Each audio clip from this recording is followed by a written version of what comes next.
des commentaires pour savoir si vous êtes arrivé ou pas. Donc j'ai mis en marche Data Show. Je suis à la première diapo, ça qui s'intitule Échangeur au pluriel thermique, 7e séance. Et je vais résumer ce qui est écrit sur cette diapo. Il y a beaucoup d'écriture, c'est pas de mon genre, mais il faudrait qu'on parle un tout petit peu pour résumer un peu et pour savoir pourquoi on va aller vers cette nouvelle méthode qu'on appelle la méthode NUT. La méthode qu'on appelle NUT, c'est-à-dire le nombre d'unités, au pluriel, d'unités de transfert. Le nombre d'unités de transfert. Bien. Alors, je suis à la diapo 219. 219, je ne sais pas si vous l'avez ou pas. Et je vais résumer ces 3 grands paragraphes. Très simplement. Alors, je suis à la 219. Vous me dites quand vous y êtes arrivé par un commentaire écrit ou oral, comme vous le voulez. J'ai pas entendu. C'est bon? C'est bon? Oui. D'accord, très bien. Bien. Alors, je vais vous résumer tout ce qui est dit ici. Bien. Nous sommes en train de voir depuis l'année dernière jusqu'à aujourd'hui une méthode qu'on appelle la delta TML, la différence de température moyenne logarithmique, en anglais LDT, LMDT. Bien, mais c'est quoi cette méthode? Elle se base, on l'a dit, sur la moyenne logarithmique des températures. Bien, mais qu'est-ce que c'est que ça? Quand est-ce qu'on peut l'appliquer? Eh bien, on peut l'appliquer si nous avons 3 températures et au moins un débit. 3 températures et au moins un débit. Avec cela, nous pouvons déterminer la 4e température et le débit restant, le 2e débit. Donc voilà, elle marche très bien. Elle nous a permis durant 2 ans de faire ce qu'on appelle le dimensionnement des échangeurs ou alors de faire le calcul du design, c'est-à-dire vérifier les performances d'une installation déjà existante. Bien. Alors, nous avons donc, comme je l'ai dit, 3 températures de connues et un débit pour pouvoir déterminer le reste. Est-ce que la méthode marcherait si nous avions uniquement 2 températures et non pas 3? Eh bien, pour ceux qui étaient avec moi en TD l'année dernière, nous avons traité, je suis arrivé au niveau de la remarque, hein, nous avons traité des problèmes dans lesquels nous n'avions que 2 températures. Nous n'avions pas la 3e température. Et nous avions, à l'aide d'une gymnastique mathématique que vous avez accomplie sur l'exercice échangeur thermique 3, ET3, nous avons vu qu'on pouvait quand même, dans le cas d'un échangeur coaxiaux, c'est-à-dire à double tube, on a pu retrouver les températures manquantes et nous avions donc pu mettre en marche la méthode data-TML. Mais ça ne marchait uniquement que pour un échangeur double tube. Si l'échangeur est à tube calandre, avec plusieurs passes en l'occurrence, il est impossible de pouvoir déterminer les performances des échangeurs d'un point de vue surface si nous n'avons que 2 températures. La méthode est itérative et ce n'est pas le but de ce cours. Donc, qu'est-ce qu'on peut dire? La data TML, dans le cas d'un échangeur tube calandre, on ne peut l'appliquer si seulement si nous avons 3 températures. Si nous avons 2 températures dans l'échangeur tube calandre avec plusieurs passes, la solution, elle est itérative, c'est-à-dire qu'elle est numérique. Et ça ne nous intéresse pas dans ce cours. Dans le cadre de ce cours, ça ne nous intéresse pas. Donc, on va aujourd'hui voir une deuxième méthode, une deuxième grande méthode très importante et très utilisée pour le dimensionnement. On fait appel à cette méthode dès que nous avons le problème des 2 températures. Dès que nous avons 2 températures, on fait appel à cette méthode. Vous allez voir, elle est simple, elle est relativement simple, mais il faut juste suivre le cheminement depuis le début. Donc, je commence. Alors, je résume d'abord. Résumons. La méthode de nombre d'unités au pluriel de transfert, NUT, voilà comment qu'elle se base. D'abord, faisons un petit rappel. Comme je l'ai dit, la moyenne logarithmique, elle s'appliquait si j'avais 3 températures. Là, j'ai mis T1S, je suis à la diapo 2020. Hein, je suis à la diapo 2020. Quand vous l'avez, vous me faites signe. Je suis arrivé à la diapo 2020.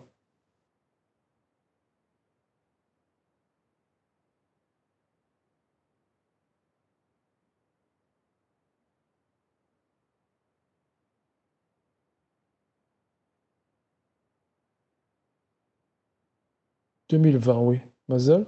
La diapo... pardon, 220, oui. Excusez-moi. Oui, bien sûr. Oui, monsieur, c'est bon. Très bien. Alors, je passe beaucoup de temps pour vous rappeler ce qu'on a fait avant pour que la nouvelle méthode, vous compreniez la différence. Donc, rappelons, qu'est-ce que la delta TML? Ben, nous avions les deux débits, ou alors un seul, mais surtout trois températures. Trois températures qui nous permettaient, avec un débit, de déterminer le deuxième débit et de déterminer la quatrième température. C'est-à-dire, une fois que les deux débits sont connus et les trois températures, on peut remonter à la quatrième température. Ça, c'était la méthode delta TML. Donc, il fallait uniquement avoir une température inconnue et non pas deux. Une seule température inconnue. Pour les débits, c'est très simple. Je ne vais pas répéter, c'est très simple. Une fois qu'on connaît WCP delta T d'un fluide chaud ou froid, on peut déterminer le débit de l'autre. Bien. Et on s'est exercé longuement sur cette méthode, donc on ne va pas passer beaucoup de temps dessus. Maintenant, voici la nouvelle méthode. Si par malheur, nous n'avons que donc, les deux débits et les températures d'entrée du fluide chaud et froid, si c'est seulement ça que j'ai. Par exemple, ce sont les consignes qui vous sont dictées par l'industriel. Il vous dit, voilà, je voudrais, à l'aide des températures d'entrée de mes deux fluides, le fluide service et le fluide de procédé, et avec ces débits, eh ben, donnez-moi les températures de sortie. Quelles seraient les températures de sortie? Je les ignore, l'échangeur n'est pas construit, comment je pourrais faire? C'est un peu la méthode qu'on va voir aujourd'hui. Donc voici ce qui est connu. Les deux débits sont connus, le débit du fluide froid et le fluide chaud, W1 et W2, le débit classique bien sûr, kg par seconde, et les températures d'entrée du fluide froid 1 et du fluide chaud 2.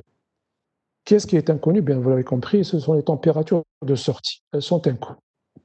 Donc comme je l'ai dit, la delta TML ne peut être appliquée que sauf dans le cas de l'échangeur double tube, mais ce n'est pas important pour nous parce que nous travaillons sur l'échangeur tube calandre. Donc la solution, vous l'avez vu, c'est écrit en rouge, elle est itérative. Et donc elle ne fait pas partie de ce cours. Par conséquent, comment je vais faire? Je vais opter pour cette deuxième méthode, la méthode qu'on appelle la méthode du nombre d'unités de transfert. Le nombre d'unités de transfert. Donc rappelez-vous, elle est à mettre en œuvre lorsque nous n'avons la connaissance que des températures d'entrée. Les températures de sortie sont méconnues et les deux débits sont également donnés, les débits massiques des fluides chauds et froids. Bien, je vais aller encore dans les détails parce que ce n'est pas uniquement ça qui doit être connu. Donc voilà. Donc, résumons, la delta TML analytique, il faut trois températures et les deux débits. La méthode NUT, il faut avoir l'information sur les deux débits et les deux températures d'entrée. Les deux températures d'entrée. Les températures de sortie étant inconnues. Et c'est généralement comme ça que ça se passe. Les températures de sortie, je ne peux pas avoir l'information dessus, puisque l'expérience n'est pas faite. Je suis en train de faire tous ces calculs sur papier. Alors, quelles sont les conditions sur lesquelles se base cette méthode? Alors, on va voir ce qu'on va appeler l'efficacité, qu'on va noter epsilon. Elle se base essentiellement sur la notion d'efficacité. Donc, on va voir ce que c'est qu'une efficacité dans un échangeur. Qu'est-ce qu'on appelle efficacité? Donc, on va voir donc cette efficacité epsilon. Elle suppose que l'échangeur il est disponible, ça veut dire que je connais sa surface, la longueur, je connais la longueur du tube, et que je sache par exemple si c'est d'après la classification la TMA, si c'est un échangeur BEM, etc. Et comme je l'ai dit, les températures d'entrée ainsi que les débits des deux fluides sont connus. Donc l'échangeur doit être disponible. Donc je connais la surface, S est connue. Donc l'échangeur est disponible. Bien. Alors, les températures de sortie, comme on l'a dit, sont inconnues. Donc voici des premières conditions. Premièrement, l'échangeur doit exister et je dois avoir l'information sur les, comme je suis en train de répéter depuis un moment, je dois avoir l'information sur les débits des fluides chauds et froids et également les températures d'entrée du fluide chaud et froid. Bien. Alors, je suis maintenant arrivé à diapo 220. Je vais définir avec vous qu'est-ce que l'efficacité d'un échangeur. L'efficacité d'un échangeur, on la note epsilon. Alors, l'efficacité d'un échangeur, on va voir, ça va être le flux transféré dans les conditions normales sur un flux maximal, sur un flux maximal. Alors, je mets la formule, je suis au niveau de la diapo 222. Je ne sais pas si vous l'avez.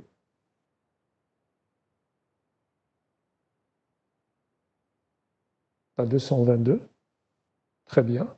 Alors maintenant, je vais vous présenter la formule, l'expression de l'efficacité. La voici, comme je l'ai dit, c'est le flux réel existant, transféré, WCP delta T, divisé par quelque chose qui est bizarre, qu'on appelle le flux maximal. Le flux maximal. Bien. Tout le problème, c'est qu'est-ce que ce flux maximal? Le flux réel, je sais le calculer. Pour le fluide chaud, c'est W2 CP2 delta T2. Et le fluide froid, W1 CP1 delta T1. Mais qu'est-ce que ce flux maximal? Je ne sais pas ce que c'est. Bien. Alors maintenant, quelles sont les conditions? Alors le flux, il est dit maximal. Le flux est dit maximal si et seulement si quatre critères doivent être respectés. 4. Quels sont ces critères? Alors, la première, elle est un peu floue. Je vais l'expliquer dans la diapo qui arrive dans un moment. Les températures d'entrée, elles doivent être bien précisées. Je ne vais pas toucher aux températures d'entrée. D'accord? Gardez ça bien en tête. Les températures d'entrée, je ne vais pas pouvoir jouer dessus. Bien. Où est-ce qu'a lieu cet échange? Il va avoir lieu dans un échangeur tubulaire. Alors, qu'est-ce que c'est que ça? Un tubulaire, double tube calandre, serpentin, un échangeur tubulaire. Bizarre, sa longueur doit être infinie.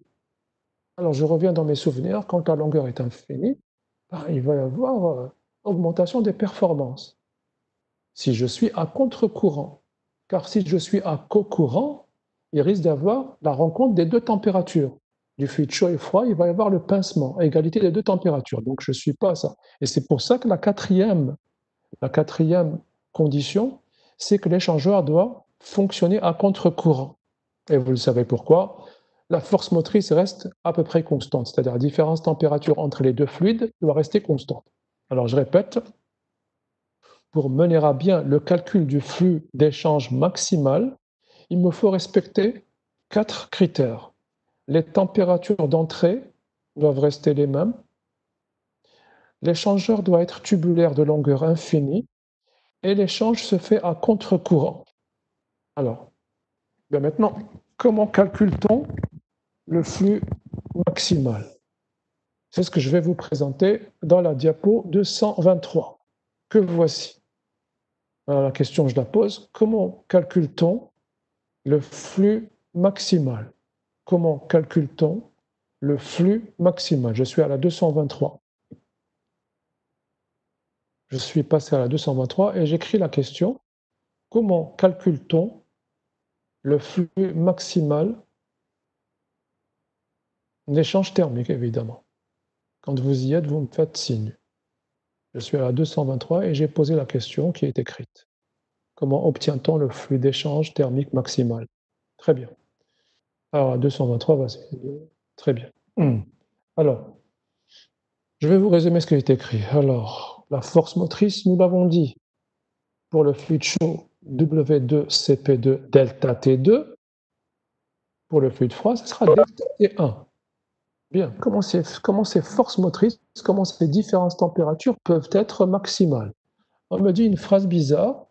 On me dit, ce flux est obtenu lorsque la température de sortie de l'un des fluides est égale à la température d'entrée de l'autre. Je vous dis entre parenthèses, capacité thermique la plus faible. Alors, tout ceci, je vais l'expliquer très simplement, ne vous inquiétez pas. On me parle également, ça correspond au gradient maximal de température qui pourrait exister dans un appareil. Alors, qu'est-ce que tout ceci veut dire? Ne vous inquiétez pas, ça va être expliqué dans la diapo d'après avec une illustration. Mais je commence. D'abord, je vous rappelle, qu'est-ce que nous avons dit? L'échangeur est disponible, il est tubulaire. Là, j'ai pris un double tube. L'échange se fait à contre-courant. Et qu'est-ce qu'elle me dit, cette diapo? Elle me dit que les conditions, donc je mets les températures, les voici, les conditions maximales sont atteintes lorsque, par exemple, la température de sortie du fluide froid, elle devient égale à celle du fluide chaud à l'entrée, ou alors inversement, la température de sortie du fluide chaud devient égale à la température d'entrée du fluide. Je vais vous expliquer très simplement qu'est-ce que ça veut dire ça. Pour le premier cas, le fluide froid, en rentrant dans l'échangeur, il va céder sa chaleur et il va extraire la chaleur du fluide chaud et donc il va se réchauffer continuellement.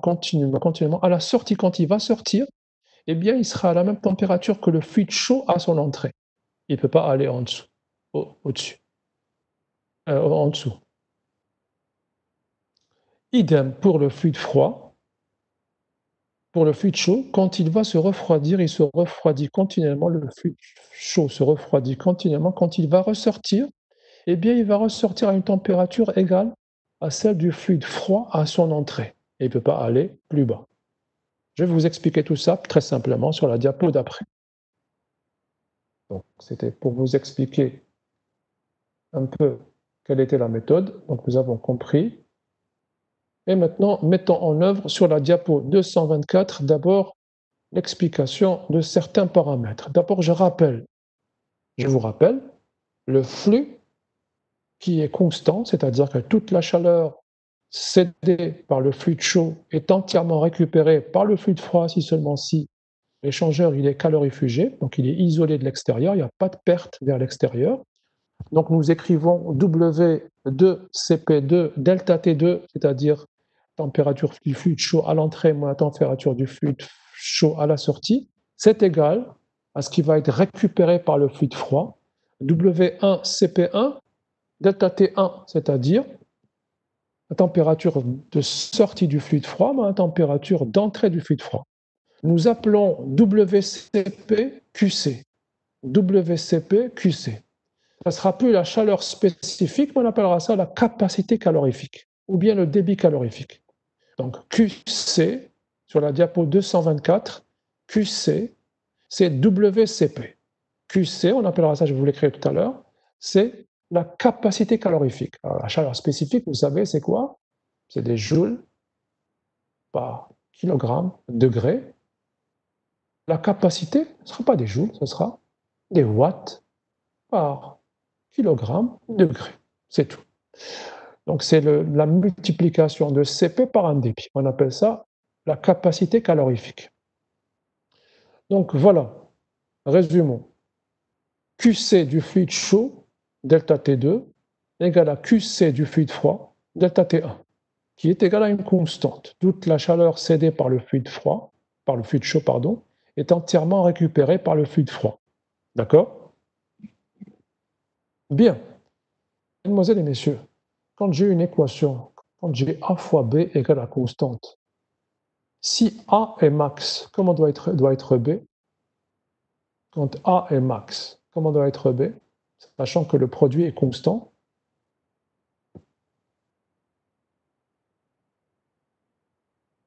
Non, j'ai un produit A fois B qui est égal à une constante. Quand A est maximal, comment doit être B? Minimal. Très bien, minimal, pour conserver la constante. Alors c'est ce que je vais dire ici. Qu'est-ce que nous avons dit? Nous avons dit que pour mettre en œuvre, pour calculer le flux maximal, il fallait que la delta T, la différence de température, soit maximale. Soit celle du fluide chaud, delta T2, soit celle du fluide froid, delta T1. Mais si delta T, les delta T, soit 1, soit 2, sont maximales, comment doivent être les QC? Ils doivent être minimaux. C'est ce que je suis en train de mettre ici. Si des delta TI sont maximaux, eh bien, les QCI sont minimaux pour conserver la constante. Eh bien, c'est uniquement sur ça que je vais baser maintenant tout ce qui va arriver. Donc, nous avons dit que pour que delta T soit maximal, il faut que QC, c'est ce que je vous ai dit, c'est la capacité calorifique ou bien le débit calorifique, comme vous voulez. Moi, j'appelle plus souvent ça la capacité calorifique, doit être minimale. Et qu'est-ce qu'on dit? Donc, on l'a dit et répété depuis maintenant 2 ans. Les transferts sont d'autant plus importants que la force motrice est importante. C'est quoi la force motrice? En transfert thermique, c'est delta T. En transfert de masse, c'est-à-dire matière, c'est delta C. Donc la force motrice, quand elle est grande, le transfert, il est important. Qu'est-ce qu'on dira? Bien, celui qui possède le delta T le plus grand, soit le fluide chaud, delta T2, soit le fluide froid, delta T1, on dira qu'il commande le transfert thermique. Il gouverne le transfert thermique. On dira que le fluide, par exemple, si c'est delta T2 qui est maximal, on dira que c'est le fluide chaud qui commande le transfert. Si à l'inverse, c'est delta T1 qui est maximal, on dira que c'est le fluide froid qui gouverne le transfert. C'est le fluide froid qui commande ou gouverne le transfert. Voilà. Est-ce que c'est clair? Donc, ce qu'il faut retenir dans cette diapo, c'est que je suis en train de tout mettre en œuvre pour calculer le flux max. Et je me suis rendu compte que le flux est max. S'il est max, ça veut dire que la différence température est maximale. Mais comme le produit il est constant, donc il faut que le QC soit minimal. Voilà. D'accord? Donc j'ai fini avec cette diapositive, mais il faut que vous compreniez que je vais tout faire maintenant pour faire subir à l'un des fluides, soit le fluide chaud, soit le fluide froid, jamais les deux en même temps, uniquement un des deux fluides, je vais lui faire subir quoi? Augmenter sa delta T. Vous allez voir comment je vais faire pour augmenter sa delta T, sa différence de température, pour qu'elle devienne maximale. Pour qu'elle devienne maximale. Je vais faire en sorte que la delta T du fluide chaud, ensuite du fluide froid, vont être maximales. Les différences de température vont être maximales. Pourquoi? Pour calculer le flux maximal qui va être transféré. Est-ce que c'est clair?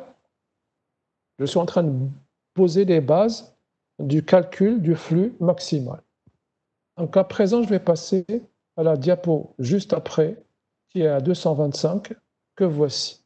Donc je suis arrivé à 225. Je vous représente l'échangeur de chaleur double tube, où le fluide froid circule dans l'espace, dans le tube intérieur, et le fluide chaud circule dans l'espace annulaire.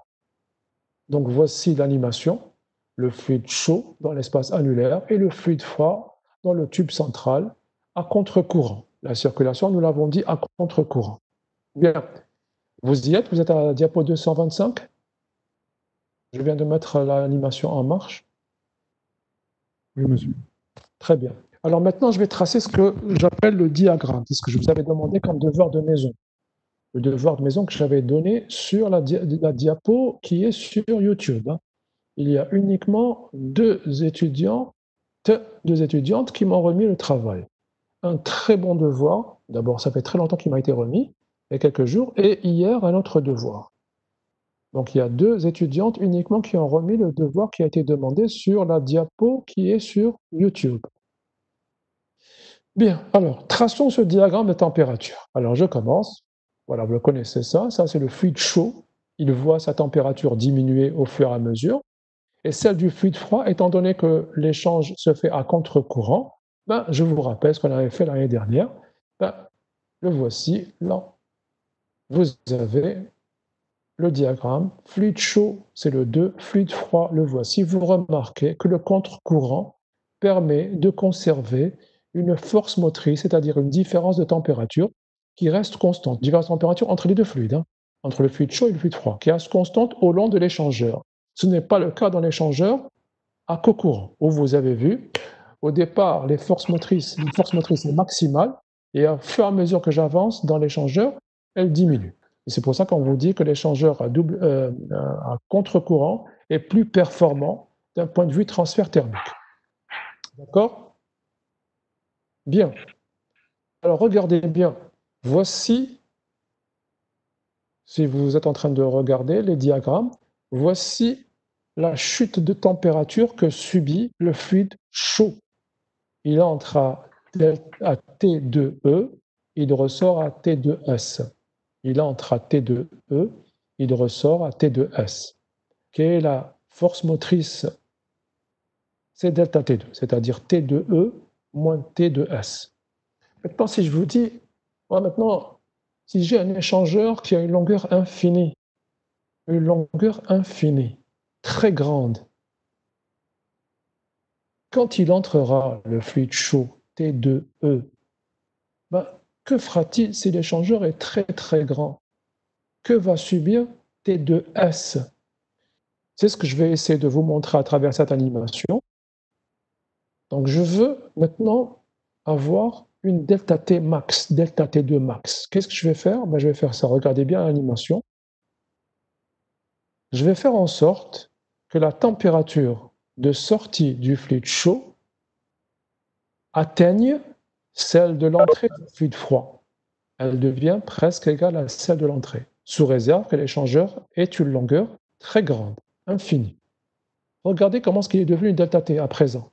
Delta T2 est max, il est devenu maximal, en comparaison avec delta T1 qui lui est minuscule. Il est juste là. C'est T1S moins T1E. Puisque delta T2 est maximal, ceci veut dire quoi? Que WCP, c'est-à-dire la capacité calorifique, va être minimale. QC2 va être minimale. Qui est-ce qui gouverne le transfert? C'est le fluide chaud. Nous avons dit celui qui possède la plus grande delta T, c'est celui qui gouverne ou bien commande le transfert. Dans mon cas, qui est-ce qui commande le transfert? Puisque delta T2 est maximal, c'est le fluide 2, c'est-à-dire chaud, qui commande le transfert. C'est lui qui gouverne le transfert. Est-ce que c'est clair pour ce premier cas?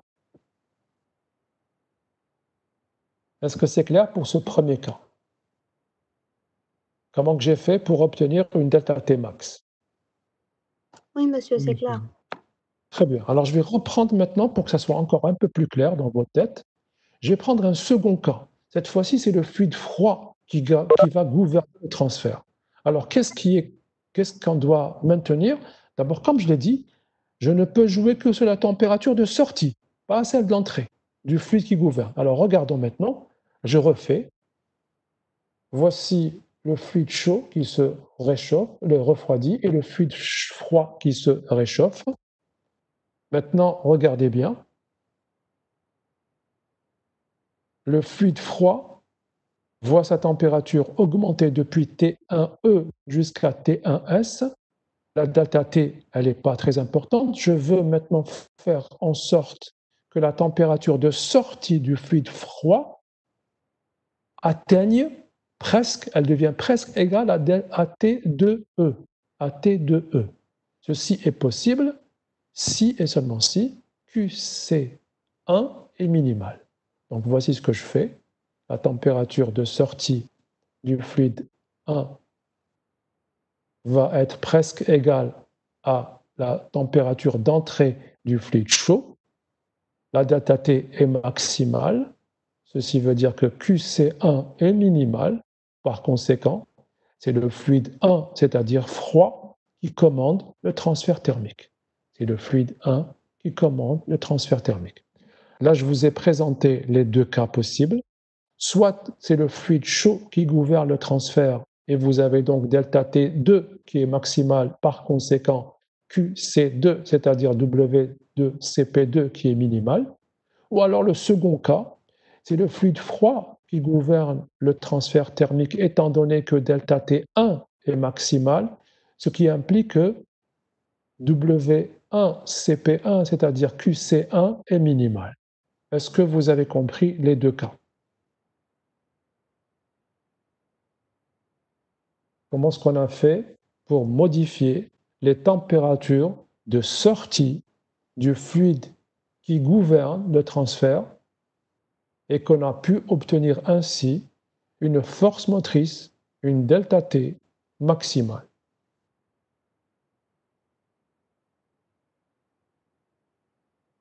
C'est clair pour tout le monde?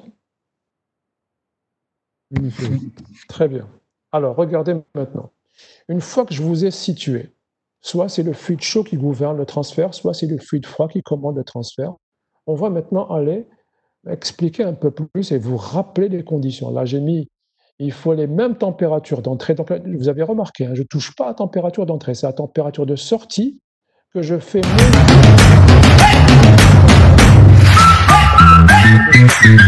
l'échangeur est tubulaire, la longueur doit être infinie pour pouvoir réaliser une delta T max et l'échange doit se faire à contre-courant. Et donc maintenant, nous comprenons un peu mieux la deuxième phrase que je vous avais dite au tout début du cours. Je vous avais dit il faut la capacité la plus faible. Donc vous l'avez compris, quand delta T est max, la capacité calorifique est min. Donc la delta T ne peut être max que si la capacité calorifique est min. Ça veut dire quoi? Vous allez voir, comme tout à l'heure, je vais vous présenter une espèce de TD pour que vous compreniez comment ce qu'il faut faire dans les problèmes et les exercices. Mais qu'est-ce qu'il faut faire donc au tout début, quand vous avez vos données? Directement, vous calculez WCP et vous vérifiez. Qui est-ce qui a le WCP le plus faible? C'est le fluide chaud ou froid? À partir de là, vous savez qui est-ce qui gouverne le transfert. Celui qui possède WCP le plus faible, c'est lui qui gouverne le transfert de chaleur. C'est lui. Donc, résumons maintenant, je suis à 226.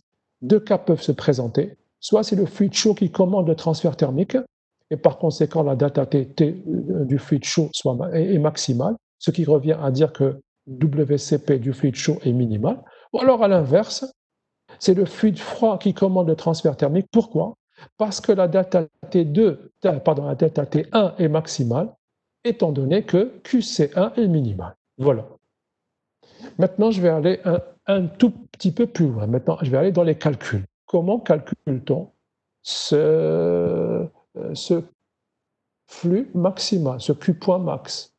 Et à quoi ça me sert? Et à quoi va être égale l'efficacité? Donc, je commence. Prenons un peu le premier cas. Je suis à 227. C'est le fluide chaud qui commande le transfert thermique. C'est le fluide chaud qui commande le transfert thermique.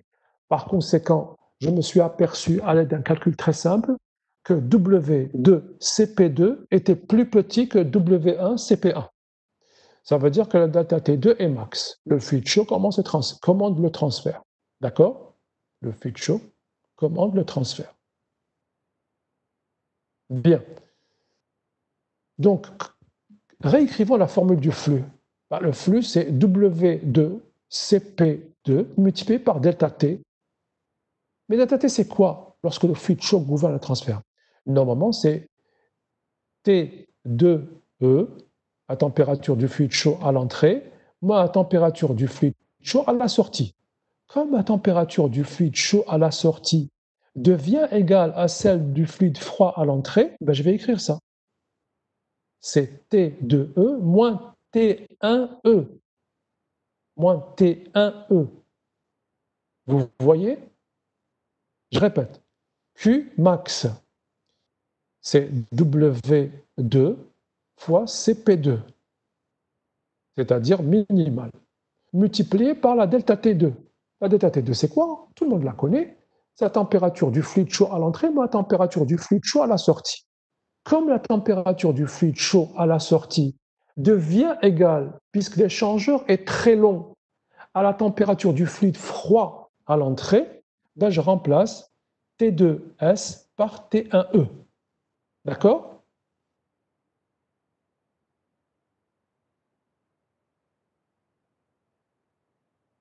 Mettez-moi un mot pour que je puisse continuer. Très bien. Je vais maintenant refaire le même protocole dans le deuxième cas. C'est-à-dire, je me suis aperçu que W1 CP1 était plus petit que W2 CP2. Là. Si W1 CP1, c'est-à-dire QC1 est minimal, ceci veut dire que delta T1 est maximal, ben, je vais calculer la formule du flux. Ben, le flux, ça sera le flux max, ça sera W1 multiplié par CP1, j'appelle ça QC1 qui est minimal, multiplié par quoi? Par la force motrice. Mais c'est quoi la force motrice? Ben, la force motrice, c'est la température du fluide froid à la sortie moins la température du fluide froid à l'entrée. Comme à la sortie, elle devient égale à la température du fluide chaud à l'entrée, ça va être comme ceci.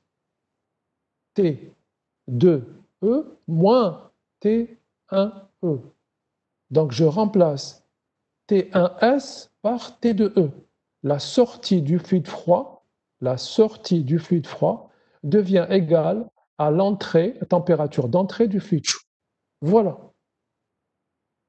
Donc je vous ai illustré les expressions des flux maximaux selon que vous soyez dans le cas du fluide chaud qui gouverne le transfert ou le fluide froid qui gouverne le transfert. Mais de quoi je m'aperçois? Je vais maintenant aller à la diapo 229. 229. Je vous la présente, la voici. Je suis à la diapo 229. Quand vous y êtes, vous m'écrivez quelque chose ou bien vous me parlez. Je vous ai résumé les deux cas présentés dans les deux diapos d'avant. Les diapos précédentes. Les deux diapos précédentes, je vous les ai résumées. Vous y êtes? Très bien. Qu'est-ce que vous remarquez? Je remarque la force motrice dans le calcul du flux maximal, elle est la même. C'est toujours les températures d'entrée du fluide chaud moins le fluide froid. Que je sois dans le cas du fluide chaud qui gouverne le transfert ou du fluide froid qui commande le transfert, c'est toujours la même force motrice, le même ΔT. Et qu'est-ce qui est aussi très intéressant? Il ne se base que sur les températures connues, celles de l'entrée. Nous avons dit, la méthode NUT, il faut connaître les températures des deux fluides à l'entrée. Ben, c'est bien. Donc on peut accéder à Qmax. Donc on pourra accéder à Qmax. Donc nous avons quoi en conclusion? Quel que soit le cas, Qmax, c'est toujours la différence des températures de l'entrée, celle du fluide chaud moins celle du fluide froid, à l'entrée, multipliée par la capacité calorifique la plus petite, la plus faible, le WCP le plus faible. Comme je vous l'ai dit, le premier travail à faire quand vous avez un problème qui traite de la méthode NUT, c'est de voir qui est-ce qui a le WCP le plus petit. C'est-à-dire, vous recherchez le minimum. Est-ce que c'est W2CP2 qui est petit ou W1CP1 qui est petit? Et je cherche le minimum. Donc, je compare ces deux produits. W1CP1, je le compare avec W2CP2. Dès que je m'aperçois qui est-ce qui est minimal, ben, j'appellerai ça QCmin. Soit c'est W2CP2, soit c'est W1CP1. Et je peux ainsi avoir le Qmax. Voilà, je vous ai résumé tout ce que j'ai fait jusqu'à présent. Je rappelle, deux cas peuvent se présenter. Soit c'est le premier cas, soit c'est le second cas. Jamais les deux en même temps. Et donc, nous avons vu qu'on pouvait calculer le flux maximal qui pouvait être atteint. C'est un flux idéal qui n'existe pas, il est hypothétique. Et vous allez voir, ça va me rendre grandement service quand je vais pouvoir, car je vais pouvoir déterminer les deux températures de sortie. Vous allez voir à la fin comment je vais faire ça. Bien, reprenons maintenant, résumons. Nous l'avons dit, le flux réel, nous avons dit, l'efficacité, c'est le flux réel sur le flux maximal. Ce qui veut dire que le flux réel, c'est le produit de epsilon par Qmax. C'est le produit de epsilon par Qmax. Donc ça veut dire que si je connais epsilon, je peux remonter au flux réel. Au flux réel. Il me faut juste connaître epsilon. Bien. Alors je vais maintenant aller un tout petit peu plus loin et voir pour les deux cas, soit c'est le premier cas, je ferai le premier cas et le second cas. Je les ferai tous les deux, ne vous inquiétez pas. Soit on est dans le premier cas, soit on est dans le second cas. Donc on vient de retrouver l'expression du flux réel, c'est epsilon fois Qmax. Epsilon fois Qmax. Qmax, c'est quoi? C'est WCP minimal multiplié par la ΔT qui se base sur la température d'entrée. Donc je suis en train juste de répéter plusieurs fois pour que ça soit clair dans vos têtes. C'est peut-être des répétitions, mais je veux m'assurer que tout ça est clair. Bien. Maintenant, je vais résumer un peu, je vais aller un peu plus loin. Résumons. Qu'est-ce que nous avons? Maintenant, nous savons calculer le Qmax. Je suis à la 231, la diapo 231. Je sais calculer la Qmax. C'est WCP minimal multiplié par la ΔT qui se base sur la température d'entrée, T2E moins T1E. Et par conséquent, si je connais epsilon, je peux avoir le Q réel. C'est lui qui existe, hein, c'est le Q réel. Qmax est hypothétique. Hein. Qmax est hypothétique. Bien, je vais me placer dans le premier cas, comme je vous l'ai dit maintenant. Je vais prendre le premier cas et dans la prochaine diapo, on verra le second cas. Donc, je me suis aperçu que W2CP2 était minimal. Dans ma tête, si W2CP2 est minimal, delta T2 est maximal. Le transfert thermique est commandé par le fluide chaud. Tout ça, ça doit être automatique. Donc voilà, Le fluide chaud, c'est lui qui commande le transfert thermique. Nous l'avons dit, W2 CP2 est le plus faible, c'est-à-dire qu'il est inférieur à W1 CP1. Et nous avons donc la plus grosse force motrice, c'est delta T2. Delta T2 en rouge, max, elle est plus grande qu'en bleu, delta T1, qui est en bleu. Vous le voyez sur la diapo 231. Bien. Calculons à présent le flux. Alors, pour calculer le flux, d'abord, si la longueur est infinie, nous avons T de S qui devient égal à T1E. Nous l'avons déjà dit. Donc, je vais calculer le flux maximal. Nous avons dit c'est le plus petit WCP, c'est W2CP2, multiplié par la force motrice qui se base sur uniquement les températures d'entrée. Puisque j'ai remplacé, rappelez-vous, T de S par T1E en bleu.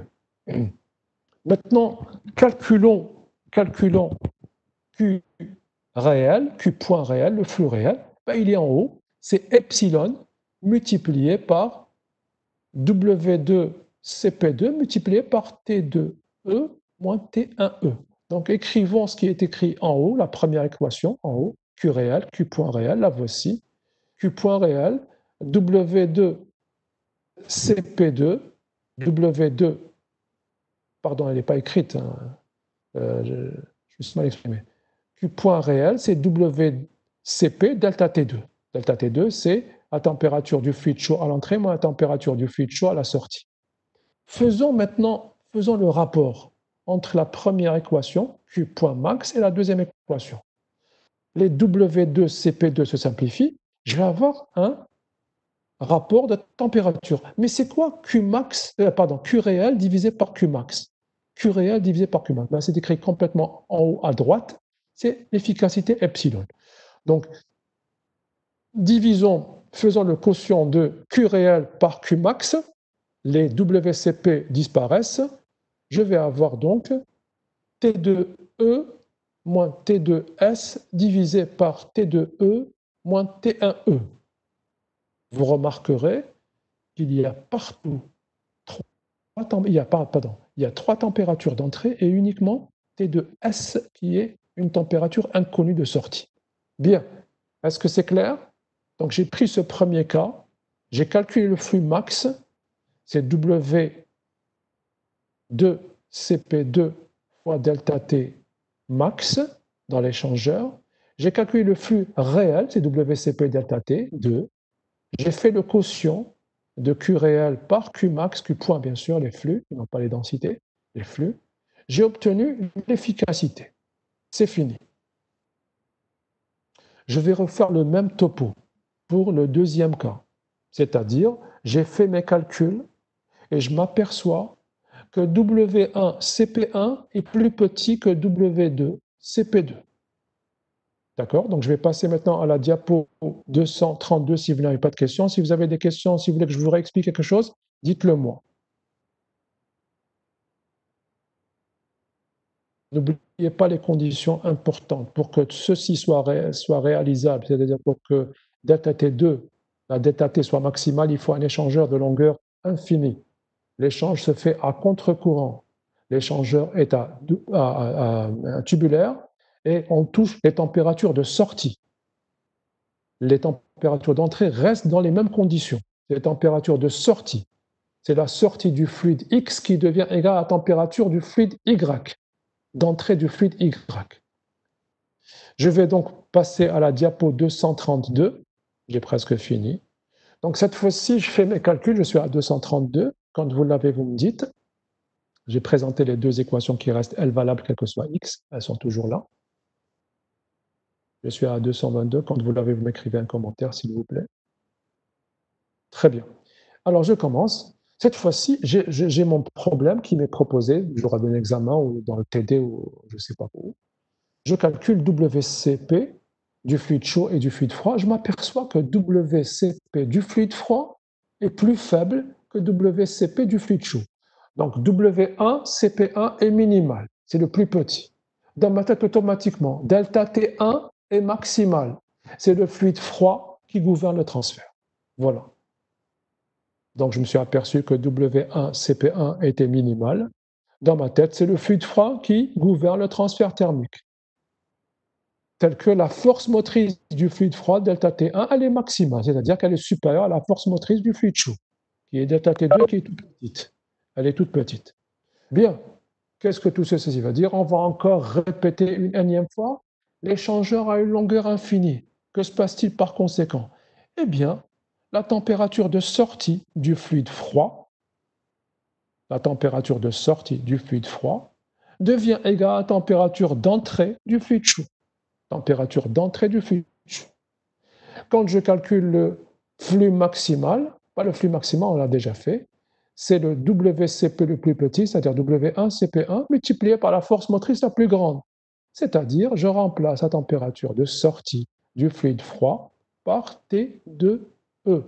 T2E. Calculons le flux réel. Le flux réel, lui, c'est des conditions réelles. C'est W1 CP1, la force motrice normale. C'est-à-dire T1S moins T1E. Je vais l'afficher maintenant, la voici.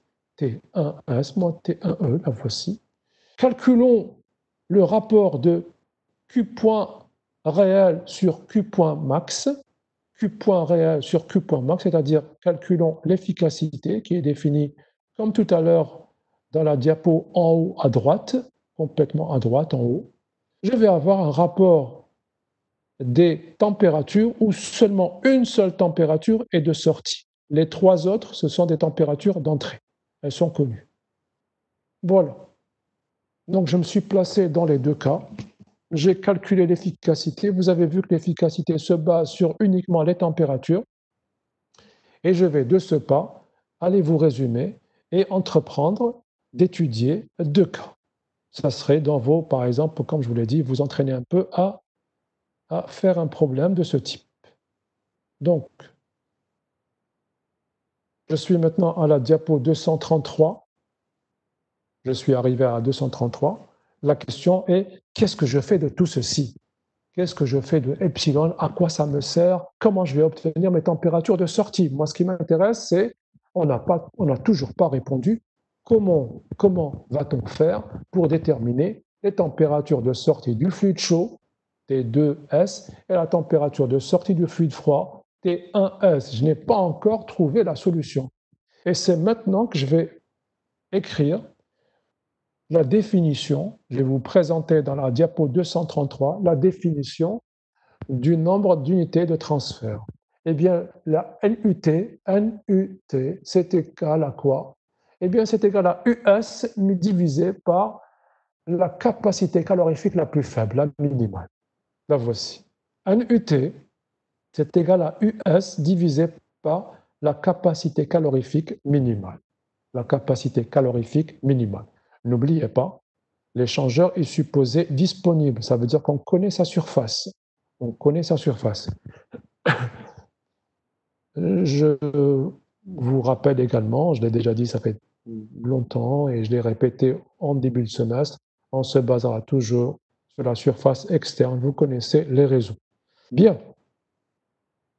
Donc voilà. Maintenant, pardon, qu'est-ce que je fais de tout ça? J'ai une formule de l'efficacité selon que le fluide chaud commande le transfert thermique ou le fluide froid commande le transfert thermique. J'ai une définition de la NUT. C'est égal à US divisé par le WCP le plus faible, le minimal. Qu'est-ce que je fais de tout ça? Eh bien, dans la littérature, on ne va pas le faire pour gagner un peu de temps parce que c'est un peu long et barbant. Je vais vous présenter deux manières de procéder. Soit vous avez, maintenant il me faut trouver la relation entre NUT et epsilon, entre la NUT et l'efficacité. Eh bien, elle peut être disponible soit sous forme graphique, sous forme d'ABAC, ou alors sous forme analytique. Dans pratiquement tous les cas, vous trouverez la méthode graphique. Elle est plus simple à mettre en œuvre.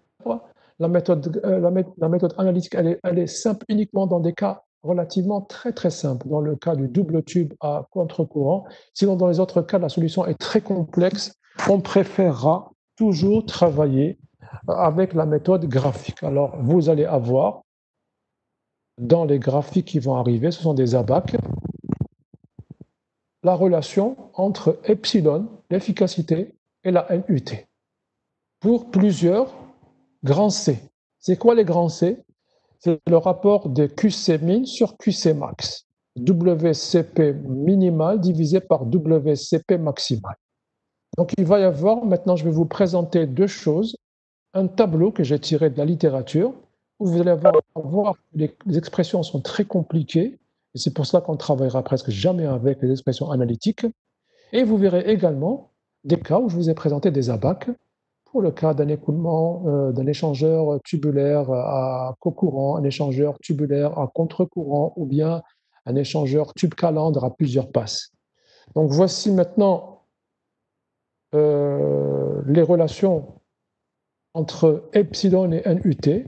Voici d'abord le tableau que je vous présente et vous voyez la relation entre epsilon et la NUT. C'est relativement complexe, surtout quand on passe à l'échangeur tube-calandre. Et c'est pour cela qu'on ne va pas travailler avec la méthode analytique, mais on préférera utiliser la méthode graphique, celle qui se base sur les abacs que je vais vous présenter maintenant dans la diapo 235. Voici maintenant, par exemple, dans la diapo 235, deux abacs, l'un correspondant à gauche pour la A à un écoulement dans un échangeur double tube à cocourant. Le petit b, c'est un échangeur à contre-courant, où nous présentons en ordonnée l'efficacité et en abscisse la NUT pour plusieurs grands C. Alors n'oubliez pas, grand C, c'est le rapport des capacités. C'est la capacité la plus faible, minimale, capacité thermique la plus faible, minimale, divisée par la capacité calorifique la plus grande, c'est-à-dire maximale. C'est WCP minimal divisé par WCP maximal. Ça, c'est pour grand C. Donc, vous avez ici un échangeur tubulaire, double tube, très simple. Ne vous inquiétez pas, je vais faire une application, vous allez comprendre comment est-ce qu'on utilise tout ceci. Je passe ensuite à un échangeur tube-calandre, kiff, je vous présente plusieurs passes, côté tube et côté calandre. Donc, dans le A, vous avez une passe côté calandre, plusieurs passes côté tube. Et dans le cas petit b, vous avez une passe côté calandre, vous le savez. Et par exemple, pour la calandre F, vous avez deux passes côté calandre et plusieurs passes côté tube. Voilà. Maintenant, tout ce qui va venir, je l'ai fait pour pouvoir expliquer aux étudiants la mise en œuvre de cette méthode. Parce que là, on a expliqué, donc nous avons défini une efficacité. Elle était fonction, d'abord on l'a définie comme étant le flux réel rapporté à un flux idéal qu'on appelait le flux maximal. Quand on a fait nos calculs, on s'est rendu compte que c'était un rapport de température dans lesquels apparaissaient 3 températures d'entrée et une seule température de sortie. Gardez ça bien en tête. Nous avons également défini la NUT, le nombre d'unités de transfert. Elle était égale à US rapporté à la capacité calorifique la plus faible, minimale, WCP minimale. Et maintenant, je vais mettre en œuvre avec vous deux cas. Un premier cas très simple où les deux méthodes NUT et DataTML peuvent marcher, toutes les deux. Ça veut dire que j'ai 3 températures qui sont connues. Et le deuxième cas où seule la NUT peut marcher. Seule la NUT peut marcher. Est-ce que vous êtes prêts? Je suis au niveau de la diapo 237. Je vais maintenant faire un espèce de TD.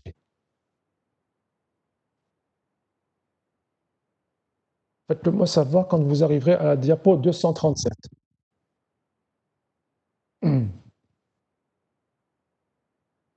Très bien. Alors, premier cas. C'est un cas qui est très simple. Pourquoi? Les températures de sortie sont connues. Ça veut dire quoi? Ça veut dire que le problème a démarré avec quoi? Avec 3 températures connues, 2 débits connus, 2 débits massifs connus. Et j'ai pu obtenir la 4e température, si bien que maintenant j'ai 4 températures qui sont connues, les 2 températures d'entrée et les 2 températures de sortie fluide, et j'ai également les 2 débits qui sont connus. Donc qu'est-ce qu'il s'agit de faire? Vous l'avez compris, il va falloir déterminer la surface d'échange. Je répète, Dans ce cas, quand les températures sont toutes connues, c'est-à-dire en l'occurrence les températures de sortie sont connues, les deux méthodes marchent. La delta TML marche et la NUT marche. Mais vous allez voir comment. Donc je vais aller expliquer rapidement la delta TML qui marche très simplement. Donc qu'est-ce qu'on fait? Pour déterminer la quatrième température, WCP delta T du fluide chaud égale à WCP delta T du fluide froid. Vous déterminez ainsi la quatrième température et vous calculez la delta TML et vous avez la formule du flux qui vous donne le dimensionnement. C'était comment? Elle s'écrivait F, coefficient de correction, multiplié par la delta TML, multiplié par US. Si bien que S était égal au flux rapporté par U delta TML. J'ai pris le cas, je n'ai pas mis F, j'ai oublié, j'aurais dû mettre le F. C'est le cas d'un échangeur double tube. Maintenant, regardons comment est-ce qu'on ferait si on était dans l'échangeur, dans la méthode NUT. Alors, résumons. Il me faut calculer l'efficacité. Puisque je connais les quatre températures, je peux connaître l'efficacité. Et je dois calculer le débit calorifique, c'est-à-dire WCP du fluide le plus chaud, le plus faible, sur WCP du fluide le plus élevé, max. Alors vous allez me dire, comment on fait? Bien, regardez, ne l'oubliez pas. Vous avez deux cas. Soit c'est le epsilon lorsque le fluide chaud gouverne, ou soit c'est l'epsilon du fluide froid qui gouverne. N'oubliez pas, je vous ai donné un réflexe. Dès que vous avez vos données, le premier réflexe, calculons WCP pour les deux fluides et comparons. Celui qui possède le plus petit WCP, c'est le fluide qui va commander le transfert. Ça veut dire que delta T est maximal pour ce fluide-là. C'est tout. Si vous gardez ce réflexe, vous ne pouvez pas vous tromper. Donc, la méthode pour la NUT. Calculons l'efficacité, puisque nous savons quel est le fluide qui gouverne le transfert. Donc, je sais quel epsilon il faut utiliser. Et calculons WCP minimal sur WCP maximal. Bien.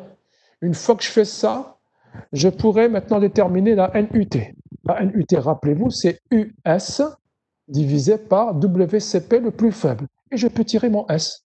Je peux tirer mon S, ça sera NUT sur WCP minimal divisé par U, coefficient global de transfert thermique. Voilà comment se fait rapidement la méthode NUT. Donc ici, vous avez le choix. Tous les problèmes de la série TD, vous pouvez les reprendre avec la méthode NUT. Tous. Elle est plus simple. Là, vous avez vu, les deux méthodes marchent. Alors, allons un tout petit peu plus là, parce que les gens pourraient dire, oui, mais on n'a pas compris comment est-ce qu'on va... Alors, regardez bien comment je fais pour calculer tout le travail. Hein. Je vous ai illustré. S'il vous plaît, coupez le micro ou la parlez-moi. Alors, regardez, maintenant, je vais vous expliquer NUT avec les ABAC. Je vais expliquer NUT avec les ABAC. Alors, regardez comment on fait. Alors, résumons. Je connais les deux débits massiques et trois températures. À l'aide de WCP du fluide chaud égale à WCP du fluide froid, je peux déterminer la quatrième température. Je détermine la quatrième température. C'est soit T1S, soit T2S. Kiff, kiff. Une fois que je connais les quatre températures, soit je suis dans le cas du fluide chaud qui gouverne le transfert, soit je suis dans le cas du fluide froid qui gouverne le transfert. Ça dépend de quoi? De WCP. Le WCP le plus petit implique c'est lui qui gouverne le transfert, parce qu'il doit être maximal. S'il vous plaît, éteignez votre micro. Alors, soit je suis dans le premier cas, ça veut dire quoi le premier cas? Je trouvais que W2CP2 était minimal. Je trouve que W2CP2 était minimal. Alors, c'est...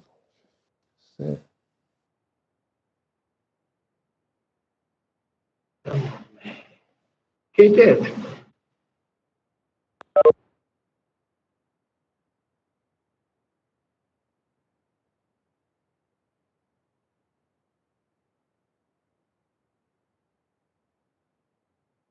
Bien. Alors, je disais donc, j'ai fait mon calcul, W2CP2 était minimal, ceci veut dire que le transfert thermique, il est commandé par le fluide chaud.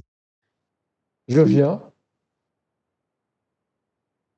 je trace mon ABAC, ou alors le fluide froid, si c'est W1CP1 qui est minimal. Je trace mon ABAC, epsilon en fonction de NUT, je connais le epsilon, l'intersection avec l'une des courbes, connaissant son C, c'est-à-dire WCP minimal divisé par WCP maximal, je peux déterminer la NUT. Une fois que la NUT est connue, je calcule la surface d'échange S2.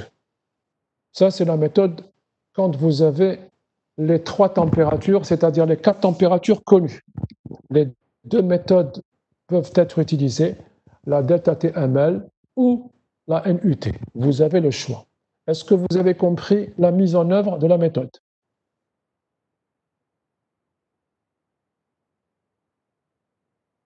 Mettez-moi un oui ou non pour que je reprenne. Parce que je vais résumer. Parce que là, j'ai fini avec ce cas. Mais je vais passer au cas réel, celui où seule la NUT marche. Alors, il faudrait me dire. Parce que je vais résumer pour que je passe. Très bien. Je vais quand même résumer. Regardez-moi ce que j'aurais fait à votre place. J'ai un problème. Bien. Rapidement, je vais voir. Combien j'ai de température? J'ai 3 températures connues et un débit. Je sais travailler. Je sais trouver le deuxième débit et je saurai trouver la 4e température. Ça veut dire qu'à présent, je connais les 4 températures et les 2 débits. Très bien. OK.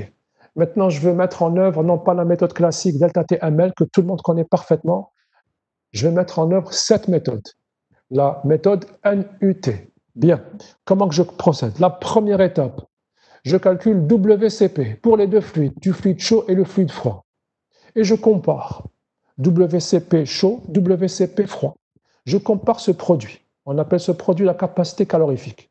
Celui qui possède la plus faible valeur, la plus petite valeur, c'est ce fluide-là qui gouvernera l'écoulement. C'est lui qui va commander l'écoulement. S'il commande l'écoulement, ben je mets l'expression de son epsilon. Soit c'est epsilon, c'est-à-dire du premier cas, soit c'est epsilon du second cas. Bien, qu'est-ce que je fais ensuite? Je vais rapidement aller à la BAC, les ABAC. Qu'est-ce que me donnent les ABAC? Ben, pour les ABAC, il ne faut pas oublier une chose. Il me faut avoir le grand C. Le grand C, c'est quoi? C'est WCP minimal divisé par WCP maximal.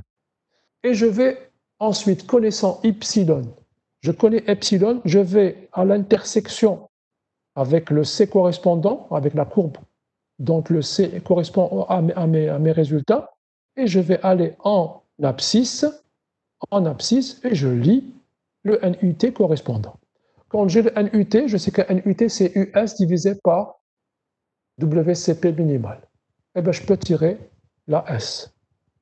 La surface S, S2, c'est NUT multiplié par QC min, c'est-à-dire WCP le plus petit, divisé, le tout va être divisé par U. Là, le coefficient global transfert de chaleur. Vous l'avez vu, pour ce cas-là, c'est très simple. Vous avez le choix entre les 2 méthodes. Maintenant, on va aller dans le cas où seule la NUT marche, c'est-à-dire je n'ai que les températures d'entrée. Retenez bien les températures d'entrée. Donc je vais y aller. C'est la dernière diapo, enfin, c'est le dernier cas. Cette fois-ci, c'est à 239, je suis là. Vous le voyez, deuxièmement, les températures de sortie ne sont pas connues. On ne les connaît pas. On ne connaît pas les températures de sortie. Qu'est-ce qu'on connaît? Les températures d'entrée. L'échangeur est disponible. Ça veut dire que la surface est connue. Alors, quel est le but? Ben, le but, c'est de déterminer, moi, les températures de sortie. C'est quoi? C'est vous êtes à la raffinerie, vous arrivez, on vous donne un travail, on vous confie un travail dans le cadre de votre stage, on vous dit voilà l'échangeur, vous connaissez les températures d'entrée, pour le fluide de service, c'est l'eau, pour le fluide de processus du pétrole, il entre à telle température, déterminez-moi les températures de sortie, sachant que la surface est de temps. Donc l'échangeur existe, c'est un échangeur à tête flottante par exemple. C'est le travail qui vous est confié. C'est ce qu'on va faire maintenant. On va d'abord dire rapidement que la delta TML ne peut pas marcher parce qu'elle est itérative. La solution n'est pas analytique, elle est numérique. Donc ça ne m'intéresse pas dans le cadre de ce cours. Donc rapidement, je vais dire que ça ne marche pas pour la delta TML. Pourquoi? Parce que je n'ai que 2 températures qui sont connues. Alors, je l'ai dit, la delta TML nécessite le recours aux méthodes numériques. Ce n'est pas le cadre de ce cours. Je vais maintenant aller à la méthode NUT.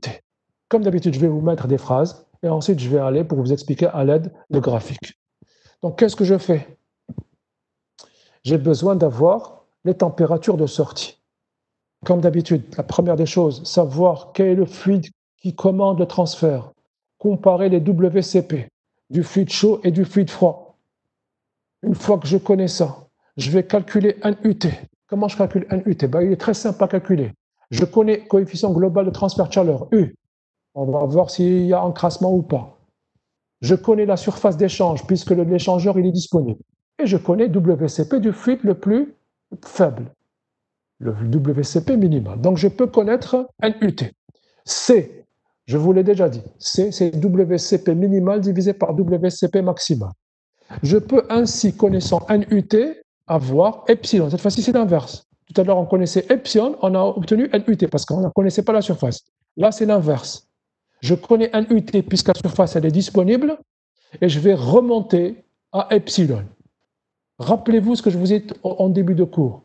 Dans les epsilon, ils se basaient sur les températures. Mais ce qui était intéressant, c'est qu'ils se basaient sur 4 températures, parmi lesquelles 3 températures sont d'entrée. Et moi, les températures d'entrée, je les connais. Et une température de sortie, je la connaissais. Je la connais pas. Donc, je vais déterminer à l'aide de la BAC epsilon, puis je détermine, dans un premier temps, la première température de sortie, puis à l'aide d'un bilan, la deuxième température de sortie. Voilà. Ça, c'est l'explication avec des phrases. Maintenant, je vais mettre en œuvre dans la dernière diapo, c'est la 240, la dernière diapo qui nous attend normalement. Je vais vous montrer l'explication de ce que je suis en train de dire, de ce que je suis en train d'écrire à droite, la méthode NUT. Donc, si vous êtes prêts, donc il y a 2 étapes essentielles dans ce cas, quand les 2 températures sont inconnues. Calculer la NUT, en déduire epsilon, remonter à une première température de sortie, puis à l'aide du bilan, la seconde température de sortie. Eh bien, j'y vais. Je vous présente ça sous forme graphique. La remarque, on l'a déjà dit depuis tout à l'heure. Je n'aurais pas dû la mettre ici, mais on le sait. Bien, commençons. Je connais les températures d'entrée, les 2 débits massiques et la surface. Ce que je ne connais pas, c'est les températures de sortie. Bien. L'échangeur est sale ou propre, ça vous le savez le faire, vous savez calculer les résistances d'encrassement. Si c'est un échangeur sale, j'ai pris un cas simple. Nous avons un échangeur propre. Le coefficient global transfert thermique, vous savez le calculer, le voici. 1 sur U S2, c'est la somme des résistances. La résistance d'abord de convection à l'intérieur du tube, la résistance de conduction dans la paroi du tube et la résistance de convection à l'extérieur du tube. Donc je connais U, je peux par conséquent, ça connaissant S, déterminer quoi? Un UT. Comment ça? Un UT, c'est US sur QC min, sur WCP min. Une fois que je connais un UT, je trace la BAC, epsilon en ordonnée en fonction de NUT. Epsilon en fonction de NUT pour plusieurs C. Et je fais quoi? Connaissant NUT, je suis au niveau de l'ordonnée, je remonte l'intersection avec le C correspondant à mon cas, je vais maintenant horizontalement et je détermine mon fameux epsilon, c'est-à-dire quoi? Il s'agit de l'efficacité. Bien. Selon que je sois dans le cas où le fluide chaud commande le transfert ou le fluide froid commande le transfert, je vais avoir 2 expressions de epsilon. Voici la première expression de epsilon dans le premier cas. Et voici la seconde. Comme vous l'avez remarqué, et je l'ai dit, 3 températures sont indicées E, c'est-à-dire elles correspondent à des températures d'entrée. Elles sont connues. Et il y a uniquement une température de sortie dans les 2 cas. Pour le premier cas, c'est T2S. Pour le second cas, c'est T1S. Bien.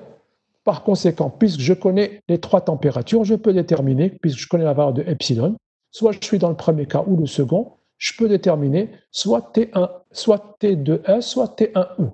Soit T2S, soit T1E. Une fois que je détermine T2S ou T1S, T2S ou T1S, je suis à présent avec un échangeur où 3 températures sont connues.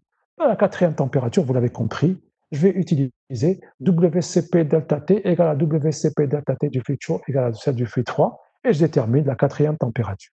Je vais déterminer en l'occurrence les températures T1S pour le cas 1 et T2S pour le cas 2. Voilà. C'est fini.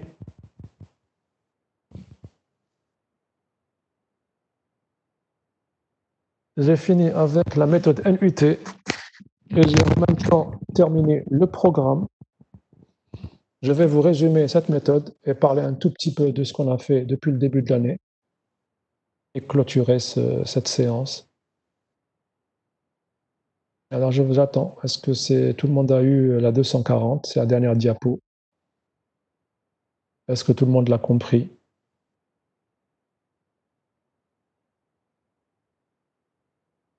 Oui, monsieur, c'est clair. Khlas. Bien, je vais quand même résumer cette méthode NUT pour les deux cas que je vous ai présentés. N'oubliez pas, les deux cas que je vous ai fait là maintenant, c'est juste pour que vous sachiez comment ce qu'on fait en examen, ou là dans un problème qui vous serait posé en TD. Bien, alors, on l'appelle le nombre d'unités au pluriel de transfert, la NUT. Elle se base sur la connaissance de l'efficacité. Nous avons commencé par définir l'efficacité. L'efficacité, c'est un rapport de flux. C'est le flux réel du fluide chaud ou le fluide froid, peu importe, rapporté à un flux maximal.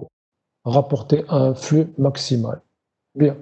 Toute la question était, c'est quoi ce flux maximal? Il y a un seul flux. C'est WCP multiplié par delta T. Comment ce delta T puisse être maximal? Eh bien, pour qu'il puisse être maximal, nous nous sommes placés délibérément dans un cas idéal. C'est quoi ce cas idéal? D'abord, on l'a dit, il faudrait impérativement être dans un échangeur tubulaire, soit un double tube, soit un serpentin, soit un tube calandre. Il faudrait que l'échangeur ait une longueur infinie, et c'est ça le plus important. Il faut qu'elle soit très grande pour réaliser ce qu'on va faire, la grande hypothèse qu'on va faire, et il faudrait que l'échange, pour qu'il puisse être performant, il soit à contre-courant. À contre-courant. Une fois qu'on a fait ça, on a bâti cette méthode. Bien. Comment est-ce qu'on procède dans la pratique? Eh bien, dans la pratique, il faut avoir certains réflexes. La première des choses à faire, c'est déterminer quel est le fluide pour lequel on va faire le Qmax, tout le tralala qu'on a fait aujourd'hui. Ça concernera qui? Le fluide chaud qui se refroidit ou le fluide froid qui se réchauffe? Qui? Eh bien, c'est très simple. Je dois calculer WCP pour les deux fluides. Je calcule débit massique multiplié par chaleur spécifique, CP, à pression constante. Celui d'entre les deux fluides qui possède la plus petite valeur, eh bien, ce fluide-là, on dira qu'il commande, qu'il gouverne le transfert thermique. Par conséquent, c'est à ce fluide-là que je vais lui faire subir une transformation, telle que sa température de sortie, pas d'entrée, de sortie, va être égale à la température d'entrée de l'autre fluide. Mais pourquoi je fais ça? Pour avoir la plus grande delta T, la plus grande différence de température, le plus grand gradient. Une fois que j'ai fait ça, donc je me suis aperçu qui gouvernait le transfert thermique, qui est-ce qui avait la plus grande delta T ML, la plus grande delta T, la plus grande différence de température, et qui possédait en même temps le plus petit WCP. Une fois que j'ai fait ça, deux problèmes peuvent m'être posés. Deux problèmes. Soit un premier cas, qui est très simple, où j'ai trois températures qui sont connues et un débit massique.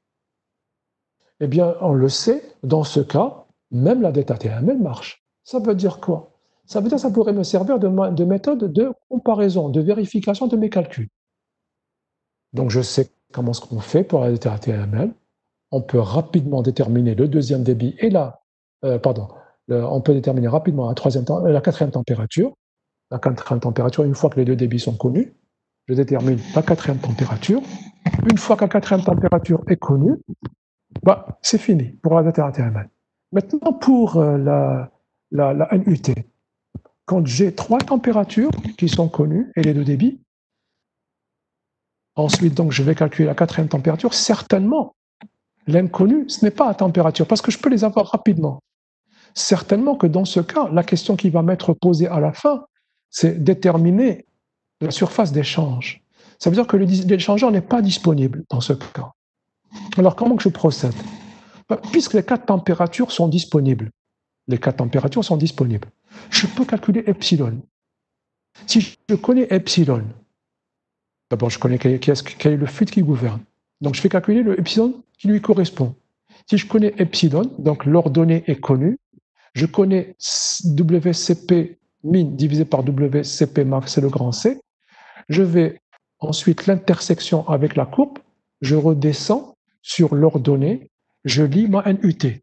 Si la NUT est connue, U est connu, je peux déterminer S, puisque WCP est connu, minimal. Je peux déterminer S. C'est une méthode pour avoir une méthode de dimensionnement. Donc vous avez vu que vous avez le choix. Soit vous travaillez avec la data TML, ou bien avec WCP. Maintenant, le plus beau cas, ce n'est pas celui-là. Le plus beau cas, c'est celui où 2 températures sont inconnues. Les 2 températures de sortie sont inconnues.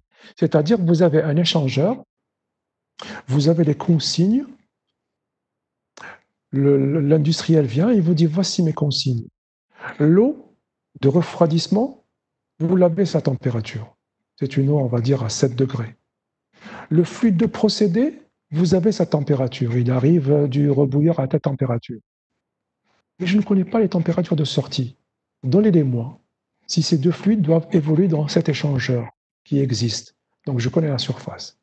Par conséquent, vous l'avez compris, cette fois-ci, c'est les températures de sortie qu'il faudrait que je connaisse. Alors comment je vais faire? Je vais commencer d'abord, puisque cette fois-ci, je connais la surface, donc je peux remonter, non pas à epsilon, mais je commence par calculer NUT. C'est US divisé par WCP le plus petit. Si je connais la NUT, c'est très bien. Je vais faire la BAC, je connais la NUT, je suis en ordonnée, je vais à l'aide d'un trait droit à l'intersection avec le C qui me correspond, l'intersection, ensuite je redescends, je vais lire le epsilon, l'efficacité. Si c'est le fluide chaud qui gouverne ou le fluide froid qui gouverne, j'ai 2 expressions de epsilon. À partir de ce epsilon, toutes les températures sont connues à l'exception d'une seule, celle de sortie. Je peux donc, puisque je connais la valeur de epsilon, je connais les températures d'entrée, avoir la température de sortie qui manque. Puis, il me reste la dernière température de sortie. J'applique tout simplement WCP delta T2 égale à WCP delta T1 et je détermine la 2 dernières températures de sortie du fluide qui manque. Voilà. Donc voilà, c'est fini. Qu'est-ce que nous avons fait au cours de ce semestre? D'abord, nous avons terminé quelque chose qu'on avait commencé au premier semestre, c'est-à-dire la technologie des échangeurs tube calandre. Nous avons parlé de la codification TEMA, qui est très importante. Dans la raffinerie, on ne vous dira pas un échangeur en non. Il y a 3 lettres pour désigner la boîte avant, la calandre et la boîte arrière. Et à cette occasion, nous avons vu beaucoup de boîtes avant, à l'exception d'une seule, si mes souvenirs sont bons. Toutes les calandres, on les a vues, et également toutes les boîtes arrière, à l'exception de 2, je crois. La P et la... je ne m'en rappelle plus. Nous les avons vues toutes. Ce qui nous a permis ensuite de mettre en marche le dimensionnement des échangeurs tube calandre. Nous avons suivi la méthode de Kern, que je ne vais pas reprendre ici. Je tiens simplement à dire, je vous ai présenté une méthode de Kern très très simple, surtout par rapport aux pas dans les calculs des diamètres hydrauliques et équivalents. Je n'ai pas voulu travailler avec des pas compliqués parce que la relation est plus complexe. Lorsque vous irez dans vos projets de Master 2, vous verrez, vous allez adopter autre chose. Et également, je ne vous ai pas du tout parlé des températures calorifiques, ou des températures caloriques. Sachez que les températures, chez moi, les propriétés physiques sont estimées à une température moyenne. C'est une erreur. Enfin, elle n'est pas grande erreur, mais pour être précis. il faut l'estimer à une température calorique. Et nous n'avons pas fait ce calcul. Mais vous avez la culture générale pour pouvoir évoluer. Donc, je vous ai présenté le dimensionnement des échangeurs tube calandre et nous sommes passés à la deuxième grande partie de ce programme. C'était les échangeurs thermiques au sein desquels s'effectuait un changement de phase. Et à cette occasion, nous avons parlé des rebouilleurs et des condenseurs. Les rebouilleurs, ce sont des échangeurs dédiés spécifiquement à la charge qui se trouve en bas de colonne pour pouvoir communiquer à cette quantité de liquide la chaleur latente de vaporisation pour pouvoir continuer à faire votre séparation. Nous avons également vu les condenseurs. Alors, dans les condenseurs, j'ai rajouté certaines choses que vous découvrirez quand je vais mettre la vidéo en ligne sur YouTube, dans ma chaîne. J'ai rajouté certaines choses pour être complet. Mais je me suis assuré de ne vous présenter que l'échangeur, qui était un condenseur, qui respectait quoi? Le double tube. Il fallait qu'il soit double tube. Voilà. Une fois que je vous ai présenté les échangeurs avec changement de phase, les rebouilleurs et les condenseurs, je vous ai présenté, pour être complet, une deuxième grande méthode. On l'appelle la méthode NUT, que je viens de présenter aujourd'hui. Voilà, c'était là le programme de transfert thermique, troisième module. Vous avez vu donc trois modules, vous avez eu 3 modules de transfert thermique qui vous ont permis non pas de vous spécialiser, mais d'acquérir une culture générale de base qui vous permettra à coup sûr de vous spécialiser dans n'importe quelle branche du transfert thermique. Vous avez la culture nécessaire. On ne vous a pas tout appris, mais on vous a appris des bases. Ces bases vous serviront si vous avez à entreprendre une étude concernant un aspect particulier du transfert thermique. Voilà. Comme d'habitude, voilà, si vous avez des questions, vous voulez avoir d'autres explications, je suis disponible quand vous le voulez, soit à travers vos questions, soit à travers des commentaires que vous me laisserez sur les vidéos, bien sûr, ma boîte email, comme vous le voulez. J'espère que le cours vous a plu. J'espère que ça n'a pas été très compliqué. Je sais que nous avons basculé sur un deuxième mode de transmission du cours qui est nouveau pour vous et pour nous aussi. Ce n'était pas évident. Moi, je vous l'ai dit, si vous avez des difficultés quelconques, contactez-moi, je pourrai vous expliquer. Mais bon, j'ai essayé autant que possible d'être le plus clair possible. Je n'ai jamais reçu de votre part quelqu'un qui me dise que je n'ai pas compris pour que je puisse lui expliquer quoi que ce soit. Jamais reçu ça, j'aurais voulu pour pouvoir expliquer. Parce que c'est un module extrêmement simple, mais il faut suivre. Et il faut surtout, quand vous avez des lacunes, les combler. Et ne pas être à peu près, avoir compris à peu près. Parce que les jours des examens, c'est là où, où vous vous posez des questions. Voilà. Donc ça, j'ai fini mes séances de cours. Aujourd'hui, c'était ma dernière séance. Il vous reste quelques séances en TD. Je ne sais pas si vous avez pris votre assistante pour que vous finissiez les programmes. La méthode NUT ne sera certainement pas abordée en TD, mais j'ai fait le nécessaire aujourd'hui en vous expliquant les deux cas qui pouvaient se présenter à vous en examen ou bien en TD.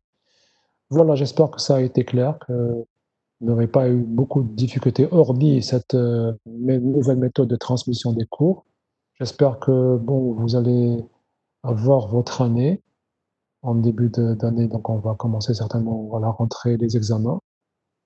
On va commencer certainement aussi à faire, dès le mois d'août, peut-être des séances de rattrapage. Je ne sais pas comment ça va se passer, c'est encore très flou, on ne nous a pas encore donné beaucoup d'indications. L'essentiel pour moi, c'est que vous sachiez que je suis disponible à n'importe quel moment, si vous voulez avoir des éclaircissements, si vous voulez que je vous reprenne une partie. Les étudiants qui m'ont remis les devoirs de maison, c'est très bien. Il y a une étudiante qui m'a présenté les profils comme je les ai demandés sur la présentation YouTube. C'est très très bien fait, un très très beau devoir qui a été présenté. Voilà, je ne sais pas si vous savez, parler comme ça et ne pas vous voir ensemble vous voir en face pour savoir si vous avez ou pas compris est très, très dérangeant. Je ne sais pas si vous avez compris ou pas, parce que d'habitude, au travers de votre regard, je peux percevoir si vous avez ou non compris ou pas. Là, je me base sur rien, je ne vous ai pas en face. Mais voilà, j'espère que vous avez saisi un minimum de ce cours. J'espère que tout ça sera assimilé bien vite. Revoyez mes diapos du cours. Il y a beaucoup de choses que je dis. L'essentiel a été donné. Si vous avez des difficultés, faites-les-moi savoir. Et voilà, dans quelques jours, j'essaierai de vous mettre. J'ai pas encore mis l'avant-dernier cours parce que je suis en train de le compléter. Parce qu'il y a différents types de condenseurs que je ne vais pas traiter. Je vais traiter uniquement ce qui concerne le tubulaire. C'est pour ça que vous allez voir une petite différence, mais elle est négligeable. C'était juste pour être complet. Mais moi, je me suis intéressé uniquement aux condenseurs double tube. Voilà. Je ne vais pas vous retenir beaucoup plus que cela. Je vous ai pris longtemps. Bon courage, bonne chance, travaillez bien. Vous avez les capacités pour évoluer, pour réussir. Vous avez les capacités pour vous surpasser. Ne vous laissez pas abattre. C'est un module très simple. Vous pourriez, à l'aide de ce module, compenser tous les autres. Simplement, refaites ce que j'ai fait, refaites vos TD, et voilà. Donc, ne l'oubliez pas, vous pouvez facilement avoir de très très bonnes notes dans ces modules, dans mes modules. Vous l'avez vu, le sujet, on n'a pas encore en parlé du tout, ce sera à la rentrée. Donc, je n'ai aucune idée par rapport à ça. Voilà. Je vais m'arrêter de parler. Si quelqu'un veut intervenir, qu'il le fasse. Pour moi, bon courage, je vous le dis, bonne chance. Merci d'avoir été présent, les 20 ou 26 ou 19. Merci pour votre sérieux. Merci de participer. Merci pour vos devoirs. Je suis désolé de la situation qui nous a imposé de travailler dans ces conditions. C'est la première fois qu'on fait ça. D'habitude, on se voyait au moins la dernière séance pour que je vous fasse mes adieux. Vous êtes une promo que je ne connais pas. Je ne vous ai pas eu l'année dernière. Et donc, pour moi, c'était important que je vois un peu si vous avez compris. Il y avait toute la partie qui est barbante, je le sais, où on vous explique, c'est que de la vulgarisation, qu'est-ce qu'un échangeur, qu'est-ce que ceci, qu'est-ce qu'une boîte, qu'est-ce que cela. C'est barbant, mais je vous le dis, si je vous l'ai transmis, c'est qu'on ne parle que comme ça dans l'industrie. C'est comme ça qu'ils vont vous tester. Est-ce que c'est une boîte une boîte arrière S ou T, comment la reconnaître, comment faire rapidement pour savoir si c'est une passe ou deux passes. C'est des réflexes qu'il faudrait que vous ayez. Ça ne vous aidera pas aujourd'hui peut-être, mais ça vous aidera certainement si vous devez travailler dans une entreprise qui manipule des échanges de chaleur. Voilà, j'ai tout fait pour vous transmettre tout ce que je connais. Je vous ai transmis tout ce que je connais. Voilà, bon courage, merci pour vos merci, portez-vous bien. Vous pouvez intervenir si vous le désirez, sinon je vais arrêter le partage. Merci surtout à vous, mademoiselle. C'est vous qui m'avez honoré par votre présence.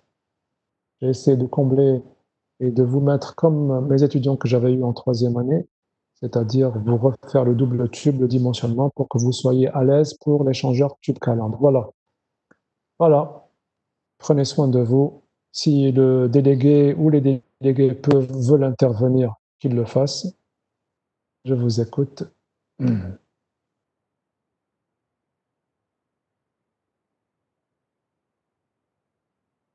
D'abord, combien vous avez été à faire le cours, à suivre le cours? Moi, je vois ici, il y a 15, mais je crois que j'avais vu auparavant un peu plus. J'avais vu 16. Vous avez été combien? C'était 16, monsieur. 16, d'accord. Oui. Très bien. Donc, je mettrai 16 parce qu'on ne m'a pas envoyé. Alors, la semaine dernière, c'était 19, parce qu'on ne m'a pas encore envoyé. C'était 19, aujourd'hui, c'est 16. Pas que j'oublie. 19 et 16. Alors, quoi d'autre? Est-ce que vos camarades vous ont demandé que que vous disiez quelque chose, les délégués? Non, monsieur, rien. Non, rien. OK. Est-ce que vous avez eu des échos de vos camarades, comme quoi, ils ont compris ou là, ils veulent que je refasse des choses ou là, je sais pas? Essentiel, même si ils vous ont rien dit maintenant, ils peuvent le faire aujourd'hui ou demain et vous me transmettez ce qu'ils veulent. S'ils veulent que je reprenne une partie, n'oubliez pas, dites-leur, hein, s'ils veulent que je reprenne une partie, je suis disponible à la reprendre. S'ils veulent que je refasse un truc, je suis disponible. Dites-le moi, faites-le moi juste savoir. D'accord? D'accord, monsieur. Voilà. Bah, s'il n'y a rien à dire, si vous n'avez rien à dire, bah, vous êtes libre, vous pouvez disposé. Merci de m'avoir écouté. Portez-vous bien. Rabbi yahfadkoum wa yubarak fikoum. Inch'Allah, on va se retrouver dans de meilleures conditions, Inch'Allah. Voilà. Monsieur, merci. Merci à monsieur, vous. Inch'Allah. Merci. ربي يبارك فيكم الله يحفظكم ويبارك فيكم وفي أهلكم وفي والديكم ربي يحفظ والديكم. Merci. Merci à vous, merci, c'est très gentil. Et heureux d'avoir fait votre connaissance. Heureux, vraiment. Même nous, monsieur. Merci beaucoup. Ça m'a permis de vous connaître. Je ne vous connaissais pas. Qui dit que la première séance, j'avais peur parce que je connaissais presque personne. Heureusement, il y avait quelques têtes, mais ensuite, je me suis habitué à vous et c'était un plaisir parce que c'était très intéressant et très. Comment vous dire? C'était comme si c'était une séance où on se rencontrait, on en parlait. Il y avait un bon rapport entre nous. Voilà. Si vous avez des difficultés, n'oubliez pas.